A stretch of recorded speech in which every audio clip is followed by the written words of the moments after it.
Hi అండి. Welcome back to SS Telugu audio నవలలు. ఈరోజు మీరు వినబోయే నవల 'ఇది జీవితం ఇలాగే బ్రతకాలి' 1979లో వచ్చిందండి. యామిని సరస్వతి గారు రచించారు. ఇక నవల్లోకి వెళ్ళిపోదాం. దయచేసి వినండి. కర్నూలు నుండి నంద్యాల, ఆళ్లగడ్డ, మైదుకూరు మీదుగా కడపకు పోవు ఎక్స్‌ప్రెస్ కొద్ది క్షణాల్లో బయలుదేరనున్నది. డ్రైవింగ్ సీట్లో కూర్చున్న కేశవమూర్తి ఆ మాటలు విని నిట్టూర్చాడు. మొట్టమొదటి రోజునే ఎక్స్‌ప్రెస్ సర్వీసు దొరకడం ఓ శుభశకునంగా భావించాడతను. తర్వాత ఓ నిమిషానికి బస్సుని గేరు మార్చి ముందుకు కదిలించాడు. నిండు గర్భిణిలా ఉన్న బస్సు బరువుగా కదిలింది.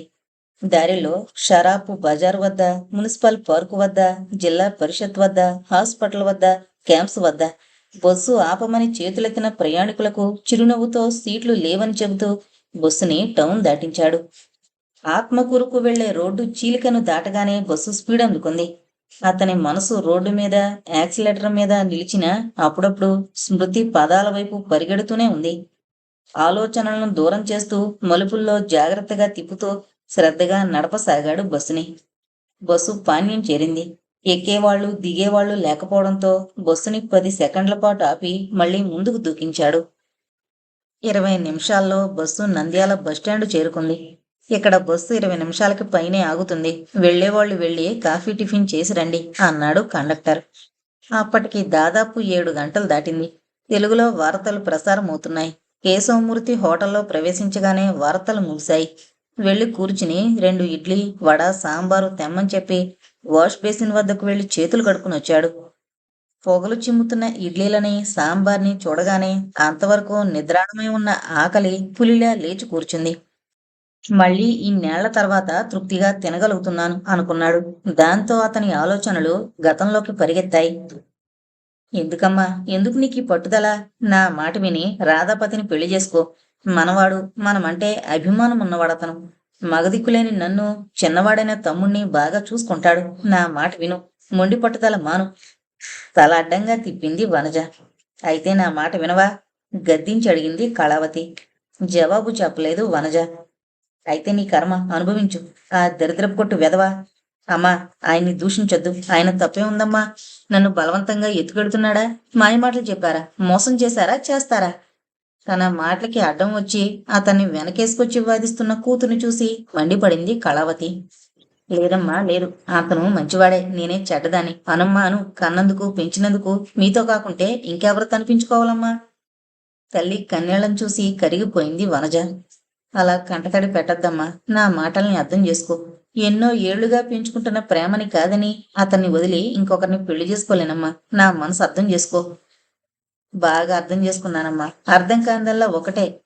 ఇక ముందు నా బిడ్డ భవిష్యత్తు ఏమవుతుందా అని. మౌళికేమమ్మా, నేనున్నాను. వాణ్ణి బాగా చదివిస్తాం మేము. ఏం పెట్టి చదివిస్తారమ్మా? తా దూర కంతలేదు, మెడకో డోలని అతనికే లేదు. నిన్ను ఎలా పోషిస్తాడా అని నేను బాధపడుతుంటే మమ్మల్ని ఆదుకుంటానని, తమ్ముణ్ణి చదివిస్తానని అంటే ఎలా నమ్మనమ్మా? ఇదేం మీ నాన్నుంటే ఇలా చేసుండేదానివా? ఆ కంఠంలో ధ్వనించిన నిష్ఠురత్వానికి నిట్టూర్చింది వనజ. నాన్నుంటే ఇలా ఎందుకయ్యేదమ్మా? ఆయన నా మనసును అర్థం చేసుకుని ఆనందంతో ఈ పెళ్లి జరిపించుండేవారు. కాని అమ్మా, ఎన్నైనాను నా మాట కాదని అతన్ని చేసుకుంటే ఇక నీకు అమ్మ లేను. అమ్మా, గాద్గాదికంగా అంది వనజ. అంత మాట అనకమ్మా. నీకిష్టం లేకపోతే దూరంగా వెళ్ళిపోతాం. నిన్ను బాధ పెట్టాం. కాని ఎప్పుడన్నా నీ చల్లని మనసుతో మమ్మల్ని ఆశీర్వదిస్తూ ఉండమనే మేం కోరేది. ఇక ఎన్ని చెప్పినా, ఎంత బెదిరించినా కూతురు మనసు మారదని తీర్మానించుకుంది కళావతి. అభిమానవతి అయిన ఆమె మనసు దాంతో గాయపడింది. బాధ కోపాన్ని కలిగిస్తుంది. కోపం వివేకాన్ని నశింపజేస్తుంది. ఆవేశాన్ని కలిగిస్తుంది. ఆవేశం అనర్థాలకి మూలమవుతుంది. అయితే అయితే ఇప్పుడే వెళ్ళిపో. నీ ముఖం చూపించుకో. నాకు కూతురే పుట్టలేదనుకుంటాను. పాపిష్టిదానా, ఎంత బాధ పెడుతున్నావే నన్ను. వెళ్ళు. వెళ్లకుండా ఇలాగే నా ముందు నించుంటే ఆవేశంలో ఏం చేస్తానో నాకే తెలీదు. హంతకురాలుగా నీ తల్లి మారకముందే వెళ్ళిపో. తల్లి ముఖంలో కనిపిస్తోన్న కాఠిన్యానికి జంకింది వనజ. విస్ఫులింగాల్ని వెదజల్లుతున్నాయి ఆ కళ్ళు. ఒకానొకనాడు అమృతాన్ని కురిపించాయి ఆ కళ్ళు. అంతవరకు ఆప్యాయతని కురిపించిన ఆ కళ్ళు తనని వెళ్ళిపోమని చెబుతుంటే వాటి దాటికి ఆగలేక కదలబోయింది వనజ. ఆగు. అలా కట్టుబట్టలతో వెళ్ళిపోతామేం? నీదైన ప్రతి వస్తువు తీసుకెళ్ళు. నీ గురుతుల్ని శాశ్వతంగా మనసు నుంచి వేరు చేసుకోవాలనుకుంటున్న మాకు నీ వస్తువులెందుకు? ఇంకా బాధని పెంచడానికా అని ఆమెకు సంబంధించిన వస్తువులన్నీ ఆమె ట్రంకులో సర్ది గడప బయట వేసింది. గడప దాటబోయింది వనజ. గడప కివతల క్షణం నిల్చుంది వనజ. అంతే, గడప దాటి, అమ్మా, గడపే కాదు కడపే దాటి వెళ్తున్నాను. మళ్ళీ నువ్వు పిలిచేదాకా రాను. నేను నీ కూతుర్నే అని గబగబా వెళ్ళి రిక్షాని పిలిచి వెళ్ళిపోయింది వనజ. వెళ్ళిపోతున్న కూతుర్ని చూసి రాయిలా నిల్చుండిపోయింది కళావతి. మీ కాఫీ తాగడం పూర్తయిందా అని అడిగాడు కండక్టర్ రామచంద్రుడు. ఉలిక్కి పడ్డట్టయి గబగబా కాఫీ తాగేసి టైం అయిపోయిందా అంటూ లేచాడు బిల్లు చెల్లించడానికి. ఆ, ఇంకో నిమిషం అన్నాడతను కదులుతూ. మరో 2 నిమిషాల్లో బస్సు కదిలింది. భారమైన మనసుతో ఆలోచనల్ని పారద్రోలుతూ జాగ్రత్తగా నడపసాగాడు బస్సుని స్టాండ్లో వదిలి భోజనానికి వెళ్లి తిరిగొచ్చి మళ్లీ బస్సులో చివరి సీట్లో పడుకోగానే కేశవమూర్తి ఆలోచనలు పాత జ్ఞాపకాల్ని తవ్వసాగాయి. కడప, కడప, ఈ ఊరికి అంత దూరంగా ఉండాలనుకుంటున్నా తనకి అంత సన్నిహితమవుతోంది జీవితంలో. ఎన్ని సంఘటనలు జరిగాయి ఇక్కడ. అతనికి వనజ తన దగ్గరకొచ్చిన రోజు గుర్తుకొచ్చింది వెంటనే. శుభ్రంగా షేవ్ చేసుకుని తలారా స్నానం చేసి అద్దం ముందు నిలబడున్నాడు కేశవమూర్తి. హఠాత్తుగా ట్రంకు తీసుకునొచ్చిన వనజం చూసి నిర్ఘాంతపోయాడతను. అదైనా ఎంతసేపు, ఒక్క క్షణం. తెప్పరిల్లి తనని తాను సంభాళించుకుని వనజ అన్నాడు ప్రేమగా. అతని గుండెలపై వాలి వెక్కి వెక్కి ఏడవసాగింది వనజ. ఆమె భుజం చుట్టూ చేతులేసి వీపు నిమురుతూ, ఊరుకో ఊరుకో, ఎంత ఉద్వేగమైతే ఎలా, మనం అనుకున్నదే కదా, అనుకున్నది జరిగితే దుఃఖిస్తే ఎలా అన్నాడు ప్రేమగా. లేదు కేశవ్, మా అమ్మ అంత కఠినంగా మారుతుందని అనుకోలేదు. మొదటి నుంచి వ్యతిరేకంగా ఉన్నా చివరికి ఒప్పుకుంటుందని అనుకున్నాను. కానీ పెట్టి బయట వేసి పొమ్మంది కదూ. ఆవిడ వైపు నుంచి ఆలోచిస్తే ఆవిడ తప్పు లేదు. మరైతే నాదా తప్పు? లేదు లేదు, నిన్ను ప్రేమించడం నా తప్పు. ప్రేమని పెళ్లి వరకు రానివ్వడం మన తప్పు. అసలు మనం పుట్టకుండా ఉంటే. అతని మాటలకి నవ్వింది అంత దుఃఖంలోనూ. అతనిలో ఉన్న తమాషా అదే. నిమిషంలో నవ్విస్తాడు ఎంత సీరియస్గా ఉన్నా. సరే సరే, జరగాల్సిందేదో జరిగిపోయింది. ఇక నేను చెప్పినట్లే చేద్దాం. ఏంటన్నట్లు చూసింది. మంచి మనసుకి ముహూర్తం అక్కర్లేదు. ఏ రోజైతే మీ అమ్మగారు ఇక్కడికి పంపించేశారో అదే మంచి రోజు. త్వరగా స్నానం చేసే వెళ్ళి వెంకటేశ్వరుని సన్నిధిలో పెళ్లి చేసుకుందాం. ఇంతలో నేను నలుగురిని కేకేసి తయారు చేయిస్తాను. క్షణాలపై తయారైపోయాయి. కేశవమూర్తి స్నేహితులు నలుగురు జతకట్టి అన్నీ జరిపించేశారు. ఆదర్శ వివాహం చేసుకుంటున్న వధూవరులకి దమ్ముడి ఖర్చు లేకుండా అంతా తామే నిర్వహించారు. పెళ్లి పనులన్నీ క్లుప్తంగా నిరాడంబరంగా స్వామి సన్నిధిలో జరిగిపోయాయి. మూర్తి స్టూడియోలో నూతన వధూవరుల్ని ఫోటోలు తీయించి ఇంటికి చేర్చేసరికి రాత్రి 8 అయింది. ఒక్కొక్కరే శుభాకాంక్షలు తెలుపుతూ సెలవు తీసుకున్నారు. వాళ్ల అభిమానానికి ముద్రాలైంది వనజ. కేశవమూర్తి మంచితనమే ఇంతకీ కారణం కదా అనుకుని ఆనందించింది. ఇద్దరూ ఒక్కటైన సంతోషంలో ఎప్పుడు తెల్లవారిందో తెలియని లేదు వనజకి. పెళ్ళై ఆనాటికి సరిగ్గా వారం రోజులు గడిచాయి. కాలేజీకి వెళ్లి టీసీ మిగతా సర్టిఫికెట్స్ తీసుకునొచ్చాడు కేశవమూర్తి. ఎందుకిలా చేశారు? ఇంకెలా చెయ్యాలి? ఈ 3 నెలలు చదువుంటే డిగ్రీ వచ్చేది కదా. ఇప్పుడు మాత్రం పరీక్షలకి మళ్ళీ ఇక్కడకు రాకుండా ఉండేందుకని సర్టిఫికెట్స్ తీసుకున్నాను. మనం రేపే కర్నూలు వెళ్ళిపోదాం. నువ్వే చెప్పావుగా, గడపే కాదు కడప కూడా దాటి వెళుతున్నానని. కర్నూలులో నా ఫ్రెండ్ ఉన్నాడు. అతని ద్వారా ఏదైనా ప్రయత్నం చేద్దాం. అతని మాటలకి సంతోషించినా భవిష్యత్తు గురించి ఆలోచించేసరికి భయం వేసింది. ఏ ఆధారం లేకుండా ఇద్దరూ ఎలా బ్రతకాలి? ఇక్కడ స్కాలర్షిప్తోనూ ఫ్రెండ్స్ సహాయంతోనూ నెగ్గుకొచ్చాడిన్నాళ్ళు. ఇక ముందెలా అనుకుంది భారంగా. అనుకున్నట్లుగానే మరుసటి రోజు ఉదయం కడప కర్నూలు ఎక్స్ప్రెస్కి బయలుదేరారు. ఉన్న సామానంతా సర్దుకుని. సామానైనా ఏముంది? ఓ పరుపు, 2 ట్రంకులు, ఓ గోతాంలో వంట సామాను కొద్దిగా. బస్సు ఓ అరగంటలో బయలుదేరుతుందనగా కేశవమూర్తి ఫ్రెండ్స్ వచ్చేశారు అందరూ.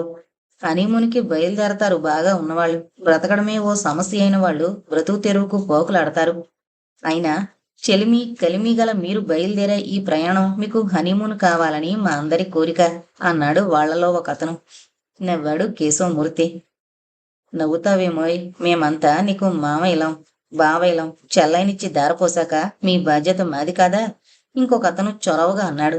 వాళ్ల అభిమానానికి వనజకు ఆనందంతో కళ్ళలో నీళ్లు తిరిగాయి. అవును చెల్లాయి, మీరిలా వెళ్ళిపోవడం మాకు నచ్చలేదు. కానీ ఇద్దరికి ఇద్దరే నిర్ణయం తీసుకుంటే ఇక మార్చుకోలేరు కదా. అందుకని మేము పద్ధతి ఆలోచించాం. కాస్త ఆగాడతను. ఏంటోయ్ అని ప్రశ్నించాడు కేశవమూర్తి. ఇది నీకెందుకు లేవోయ్ పుట్టింటి వ్యవహారం. ఇదిగో చూడమ్మా, ఈ 1000 రూపాయలు తీసుకో. ఇది నీ సోదరులు ఇవ్వగలిగిన పసుపు కుంకుమ. వద్దని మమ్మల్ని బాధ పెట్టకుండా తీసుకో. అవునమ్మా, ఊరు కాని ఊరు వెళుతున్నారు. అసలే అది క్యాపిటల్ అయిపోయిందా, అన్నింటికీ చిక్కే. నా మాట విని దగ్గరుంచు. బలవంతంగా అతను చేతికి అందిస్తోంది చూసి భర్త వైపు చూసింది. అతని ముఖంలో అంగీకారమే కనిపించింది. ఇందులో అతందేముందమ్మా, రేపొద్దున మేమంతా మీ ఇంటికొస్తే అతన్ని అడిగే మమ్మల్ని ఆదరిస్తావేమిటి? ఇది అంతే. మీ అన్నయ్యలిచ్చింది కాదనే హక్కు అతనికి లేదమ్మా అన్నాడు అతనే మళ్ళీ. ఇహ తప్పనిసరి తీసుకుంది. అందరి కళ్ళు చెమ్మగిల్లాయి. ఈ అన్నయ్యల్ని మరిచిపోకండమ్మా. రే కేశవ, ఉత్తరాలు రాస్తుండు అన్నారు అంతా బొస్సు కదులుతుండగా. ఏ మాట అనడానికి నోరు పెగల్లేదు వాళ్ళకి. ఆప్యాయతలకి అనురాగాలకి ఒక కడుపునే పుట్టాలా అనిపించింది వనజకి. ఒక విధంగా ఆనందం, ఒక విధంగా విచారం నిండుకున్న మనసుతో కడప విడిచింది వనజ. కర్నూలు చేరిన 3 నెలలకి కేశవమూర్తి కోరిక తీరింది. అతనొక ప్రభుత్వోద్యోగి అయ్యాడు. వనజ వనజ అపాయింట్మెంట్ ఆర్డర్స్ తీసుకుని ఆనందంగా వచ్చాడు కేశవమూర్తి. ఏంటండి అంటూ వచ్చింది వంటింట్లోంచి. ఈ 3 నెలలు ఎంప్లాయ్మెంట్ ఎక్స్చేంజ్ చుట్టూ తిరిగినందుకు ఫలితం దక్కింది. ఇదిగో నన్ను పబ్లిక్ వర్క్ ఆఫీసులో క్లర్కుగా వేశారు అన్నాడు మురిసిపోతూ. చిన్న స్టూల్ని దగ్గరగా లాక్కుని కూర్చుంటూ, అబ్బా కూర్చోండి, ఆనందంతో నా గుండెలు అవిసిపోతున్నాయి అంది. గాబరా పడ్డాడు కేశవమూర్తి. ఏమైంది వనజ? సిగ్గుపడిందామె. ఏం చెబుతుంది? కన్య వధువుగా మారాక కలిగే మార్పే వచ్చిందామెలో. గృహిణిగా మరో మెట్టు ఎక్కబోతోంది. కళ్ళల్లో మెరుస్తున్న ఆ మెరుపుల్ని చూసి, బుగ్గలపై తేలుతున్న నిగ్గుల్ని చూసి, ఓహ్ ఎంత అందంగా ఉంది వనజ. స్త్రీకి మాతృత్వం మరో ఛాయని తెచ్చిపెడుతుంది కాబోలు అనుకున్నాడు. చాలా సంతోషం వనజ అని లేచి ఆమె దగ్గరగా వెళ్ళాడు. వనజ కూడా లేచి నుంచుంది. ఇదిగో చూడు, ఎక్కువగా శ్రమ పడకు. 2 పూటలకి ఒకేసారి వండే. మార్నింగ్ టిఫిన్ అవసరం లేదు. ఇక నుంచి నాకు కాఫీ కూడా అవసరం లేదు. ఆ పాలని నువ్వే తాగే. సాయంకాలం త్వరగా వచ్చేస్తాను. తొందరగా భోంచేద్దాం. అంతే. నువ్వు మాత్రం శ్రద్ధగా జాగ్రత్తగా ఉండాలి. పళ్ళు పాలు టానిక్లు టాప్ స్టాప్. వాళ్ళిచ్చిన 1000లో 600 ఉన్నాయిక. పైగా ఈ నెలంతా జరిగాక కదా మీ జీతం వచ్చేది.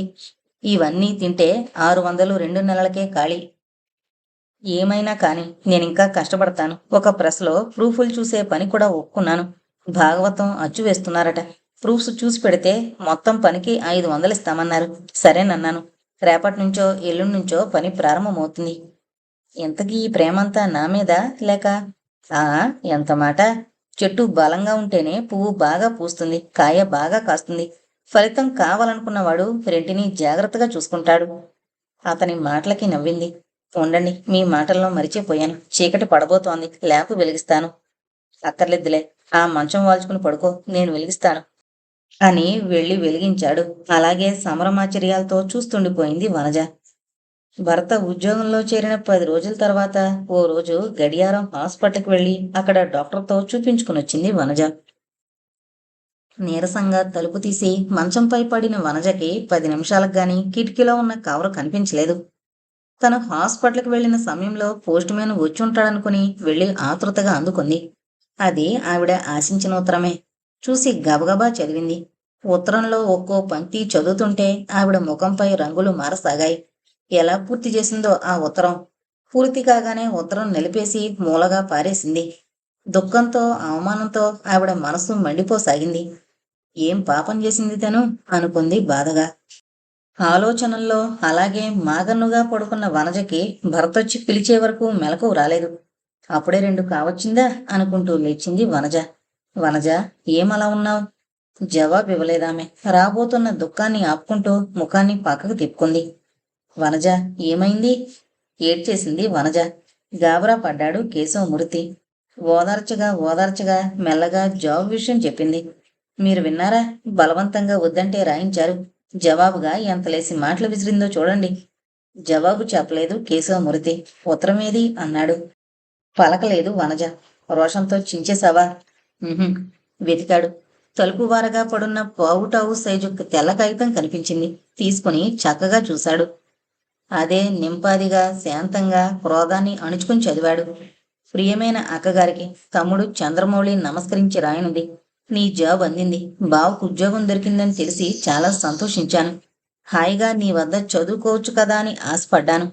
పూటకి ఇబ్బందులు పడుతూ ఫీజులు కట్టలేక, బుక్స్ కొనలేక, సరైన తిండి తినడానికి లేక, ఆ బాధతో చదువు సాగక పడే బాధ ఇక ముందు ఉండదు కదా అని సంతోషించాను. వెళ్ళి అమ్మతో చెప్పాను. ఆనందిస్తుందని, మిమ్మల్ని ఆశీర్వదిస్తుందని అనుకున్నాను. కానీ నా ఆశలన్నీ అడియాసలయ్యాయి. జాబు చూడగానే తిట్టింది. చదివి వినిపిస్తే జాబు తీసుకుని చించి కోపం ఆగక తగలేసింది. మిమ్మల్ని శపించింది. నన్ను నానా మాటలంది. ఇలా ఉత్తరాలు రాసుకుంటుంటే తను బావిలో దూకి చస్తానంది. తర్వాత నిన్ను దిక్కులేని బ్రతుకు బ్రతికినా, నీ పంచ చేరినా తను చూసొచ్చానా అంది. ఇంకా ఏమేమో అంది. నిన్ను బావగారిని ఆ రోజల్లా తిట్టిపోస్తూనే ఉంది. నువ్వు గర్భవతివని తెలిసి సంతోషించడానికి బదులు శపించింది. ఆ శాపనార్థాలు రాయడానికి నాకు చెయ్యి రావడం లేదు. ఏది ఏమైనా ఇక ముందు ఉత్తరాలు రాయొద్దు. అసలు నన్ను జవాబు కూడా రాయొద్దంది. మన మధ్య ఉత్తర ప్రత్యుత్తరాలు జరగనివ్వనని నా చేత ప్రమాణం చేయించుకుంది. ఈ సంవత్సరంలో ఇంటర్ పూర్తవుతుంది. ముందేం చెయ్యాలో తెలియడం లేదు. నువ్వు మనసు నొచ్చుకోనంటే నేనొకటి కోరతాను. నాకు నీపైన పూర్తి ప్రేమానురాగాలున్నాయి. అది నీకు తెలుసు. బావగారిపై నాకు గౌరవాభిమానాలున్నాయి. అయినా అమ్మకిచ్చిన మాట మీరలేను. దయచేసి మమ్మల్ని మరిచిపోండి. మీరు మాకున్నా మీకు మేం లేవు. తమ్ముణ్ణి ఉండి లేనివాణ్ణయ్యాను. నాకిక జాబులు రాయొద్దు. ఏనాటికైనా భగవంతుడు అనుగ్రహించి మన కుటుంబాలు ఒకటయ్యే మార్గం కల్పిస్తే మళ్ళీ ఆనాడే మీకు నేనే రాస్తాను. బావగారికి నా నమస్సులు. ఎంతో ఆశతో భూమిపై వెలియబోయే ఆ చిన్నబాబుకి నా భావి శుభాకాంక్షలు. ఇక ఉంటాను. కన్యాలతో మౌళి. ఎంత నిగ్రహించుకుందామన్నా సాధ్యం కాలేదు కేశవమూర్తికి. కన్నీళ్లు జారి ఉత్తరంపై పడ్డాయి. అంతలోనే తేరుకుని, నన్ను క్షమించు వనజ. మీ అమ్మగారు ఈ శుభవార్త విని సంతోషిస్తారని రాయమన్నానే గాని ఇంతగా భీష్మించుకుని నిన్ను తిరస్కారంగా చూస్తారనుకోలేదు. మరిచిపో, దయచేసి మరిచిపో అన్నాడు గాదిగాదికంగా కేశవమూర్తి. జవాబివ్వలేదు వనజ. బారసాల చాలా సింపుల్గా జరిగింది.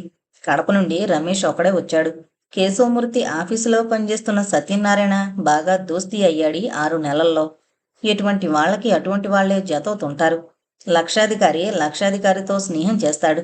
ఆఫీసరు మరో ఆఫీసరుతో స్నేహం చేస్తాడు. మనము అంతే, గొర్రెతోక వాళ్ళం. మనకేముందు చెప్పు? విలాసమా, వినోదమా? నిద్ర లేవడం, పేరుకుపోయిన ఫైళ్లను చూసుకోవడం, 9 కాగానే పళ్ళెం ముందు కూర్చోవడం, బ్రతకడానికి తగినంత తినడం, చస్తూ బ్రతుకుతూ ఆఫీసుల్లో 10 రావడం, మళ్ళీ సాయంకాలం 6 గంటలకి అటు ఇటు గూటికి చేరుకోవడం. ఇంతకంటే మన జీవితాల్లో ఏం థ్రిల్లుంది చెప్పు? ఎవరైనా చస్తే ఏడవడం, పుడితే సంతోషించడం. అది ఒక్కోసారి దుఃఖ కారణమే అనుకో. జబ్బులొస్తే రంగునీళ్లు తాగడం. ఇంతేనా జీవితం? నోనో. ఇంకేదో కావాలి, ఇంకేదో ఉండాలి. అవన్నీ సాధించుకోవాలి. మనకి స్వాతంత్రం వచ్చి 7 ఏళ్లేనంటావా? ప్రత్యేక రాష్ట్రం ఇప్పుడిప్పుడే వచ్చిందంటావా? ఏమో, ముందు ఇంకా బాగా బ్రతుకుతామనే ఆశ కనిపించడం లేదు నాకు. తిక్కన్న మహాకవి అన్నట్టు వచ్చే కాలం కంటే గతకాలమే మేలు అనుకుంటామేమో. అయినా కొడుకు పుట్టాడని భోజనానికి పిలిస్తే ఇంత చదివానేమిటి నేను? ఆల్రైట్, తప్పకుండా వస్తాను. ఎస్, నా భార్యతో సహా వస్తాను అన్నాడు సత్యం. ఏమంటే? ఎందుకు వెధవ సజ్జు? కర్నూలు పిల్ల నగారాం మీది పుల్లా అని ఎవరన్నారో గాని మా వెధవల్ని చూస్తే వెంటనే నిజమనిపిస్తుంది. వాళ్ళొచ్చుంటే మీ భార్యాభర్తలు ఇంత ఆనందంగా హాయిగా ఉండగలిగేవాళ్ళు కాదు అని ఇంకేదో అనబోతూ ఉన్నాడు సత్యం. అబ్బా ఊరుకోండి, గోల. ఎక్కడికొచ్చినా ఇది అలవాటైపోయింది మీకు. ఎప్పుడో జాబ్లో చేరకముందు కొన్నాళ్ళు జిల్లా పరిషత్లో టీచర్గా పనిచేశారన్నయ్య ఈయన.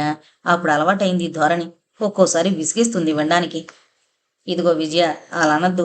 అవకాశం లేక ఇలా ఉన్నానే గాని నా ఉపన్యాసాలు వింటే ప్రజల్లో చైతన్యం తప్పకుండా వస్తుంది. పోనీలేండి, తర్వాత మాట్లాడుకుందరు గాని భోంచెద్దురు గాని రండి అని కలగజేసుకుని పిలిచింది వనజ. వెంటనే భోజనానికి కూర్చున్నారు. మెను కూడా చాలా సింపుల్. భక్షం చేసింది, మైసూరుపాకు స్వీట్ చేసింది, పులిహోర కలిపింది, మిరపకాయ బజ్జీలు చేసింది, అరటికాయ వేపుడు, పొటాటో చిప్స్, అరిటాకు భోజనం. ప్రతి క్షణము వనజ చేతి రుచిని పొగుడుతూనే ఉన్నాడు సత్యం. భోజనాలయ్యాయి. కాసేపు తాంబూలాలు సేవిస్తూ బాతాకాని వేశారంతా. పేకాడదామా అన్నాడు సత్యం.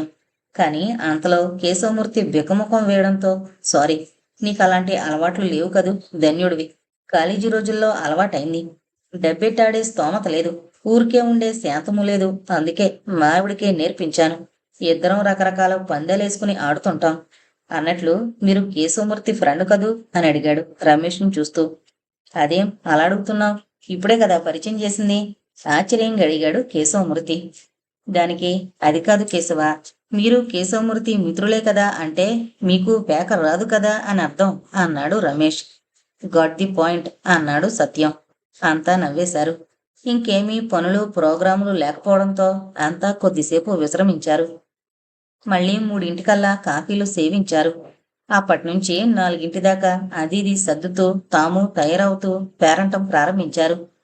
పక్కింటి అమ్మాయి సీతొక్కతే వచ్చింది పేరంటానికి. పాట పాడింది. రాజీవ్ అని పేరు పెట్టారు ఆ అబ్బాయికి. సుఖంగా కాలం గడిచిపోతుంటే ఏమీ తెలీదు. నెలలు సంవత్సరాలు గడిచిపోతుంటే ఏళ్లు పైబడుతుంటే తెలుస్తుంది తప్ప కాల గమనమే తెలీదు. 5 ఏళ్లు గడిచిపోయాయి. ఈ 5 ఏళ్లలో ఆంధ్ర రాష్ట్ర జిల్లా ఆంధ్రప్రదేశ్ అయిపోయింది.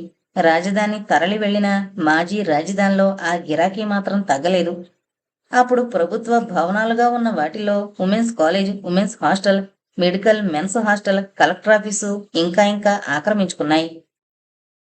ఈ మధ్యలోనే మౌళికి పెళ్ళయిందని, బిఏ పూర్తి చేసి లా చేసి మోచంపేటలో ప్రాక్టీస్ పెట్టాడని, అంతా ప్లేడర్ గారైన మామగారికి చలవేనని రమేష్ రాశాడు ఒకసారి. ఒక్కగానొక్క తమ్ముడి పెళ్లికి వెళ్ళలేకపోయాననే దిగులు వనజని చాలా బాధించింది.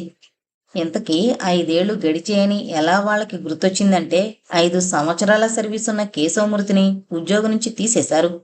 ఎవరో కాంట్రాక్టర్ వేసిన తప్పు అంచనా ప్రకారం బిల్లు పాస్ చేయలేదని, సర్టిఫికెట్లు సరిగా లేవని, టెక్నికల్ అబ్జెక్షన్ చూపాడు అని చీఫ్ ఇంజనీర్ గారు ఆ కాంట్రాక్టర్ కలిసిపోయి అతనిపై లంచం తీసుకుంటున్నాడు, లంచం అడిగాడు అని నేరం మోపి తెలివిగా అతని డ్రాయర్లో డబ్బు పెట్టి అతన్ని ఉద్యోగం నుంచి తీయించారు.